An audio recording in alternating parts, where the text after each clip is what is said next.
The first moment I heard back in 2011, we sent an investigation team. Also, it's not true that it wasn't transparent. We put a press release out when the investigation team was investigating. We put a press release out after that as well. Hang on a second. The Charity Commission said they're still awaiting the full report. And the man at the centre of this, your country director, Roland van Houwelmeiren, was not even fired. Let's take one at a time. The Charity Commission said at the time, because we told them, we informed them about it, reported to them about it, and they said that there were no regulatory concerns about it. That's what happened at the time. We also actually told DFID Why and did other they say donors, then that they're still awaiting the full report? Well, they're still awaiting that report from you? Well, I don't know because I'm not still there, but at the time there was no question that they had said, you know, that they were happy that the trustees were taking this seriously and dealing with it. They were happy that a man hadn't even been fired for having exploitative sex with prostitutes in a disaster-strewn country like Haiti. Well, let me talk about that. That's the second point of the question. The reason that, you go in, you investigate. The first thing they did was talk to the country director. At that time, he confessed to, well, his own behaviour at least. We were very concerned, if I remember right, that we thought there were more people in this, and we wanted to make sure that we could investigate and get all of that out, which is why, because he'd already said, I'll resign, I'll go, that we said that we would do that. And that took some...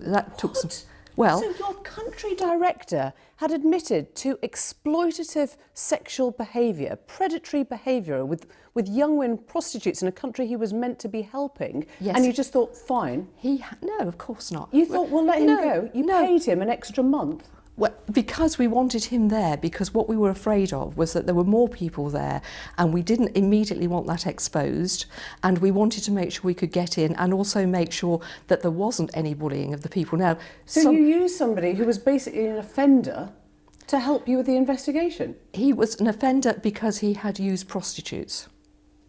He was a 68-year-old man using an Oxfam villa to invite young women to use for sex in a country that had just been through a devastating earthquake. What bit of that was normal or acceptable? It's not normal and acceptable. That's what we said at the time, and I will say now. That was completely unacceptable, which is why we did the investigation and why, out of 9 people that were investigated... You literally carried on paying him for 1 month. Yeah, because you cut a deal with him. Why would you cut a deal? Because we wanted to make sure that we could get the whole lot of them dealt with and out of the way when it became clear that there was a group of men who were doing this. Do you know where he works now? Do you know where the 3 others that were fired work? Of course I wouldn't. I'm not in Oxfam. I haven't been in Oxfam for 5 years. He was 68. I doubt if he's worked at all, frankly. But there are 3 others, and we don't know where they are. We would never... Well, they have gone and have to make their own lives. We would never give them any reference or anything whatsoever. Hang on a second. We don't even know who those people are. They have not been identified. For all you know, they could be working in another aid agency. They could be working with young women again or with children.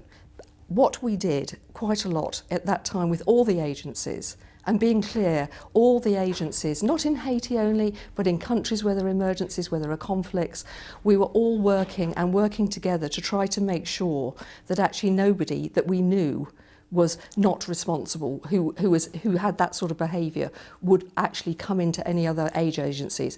That had to be done. There are personnel issues. I'm confused. Do you actually know where these people are now? Do you know that they're not working? I would not know because I've been out of Oxfam for 5 years. You would have to ask somebody else that. But isn't it extraordinary that you knew about all this for 7 years and yet this has only come to light? The kind of allegations that have been... No, not at all. Not at all. We knew, as I said, we went in and we investigated fully. Out of 9 people that were investigated, only 2 were exonerated. You don't think there's any improper behaviour on the part of Oxfam? Just to clarify that.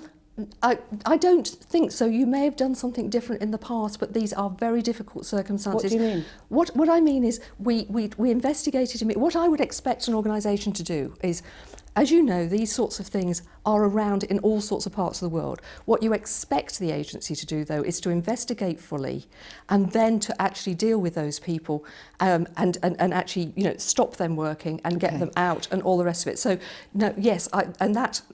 You know, that get is them out quietly, carry on paying them if need be, do a deal, which is what we know about. No, we dismissed 4 of those as well. out Do you of know that. what? Your mission statement is championing equal rights Absolutely. for women, helping marginalised Yes. women claim their Yes. rights. Yes. So why wouldn't your first instinct be to say, this is shocking, we are rooting it out, we are telling the world that we've done this? We did do. We did do. As I said, we put out a press release about when the investigation went in.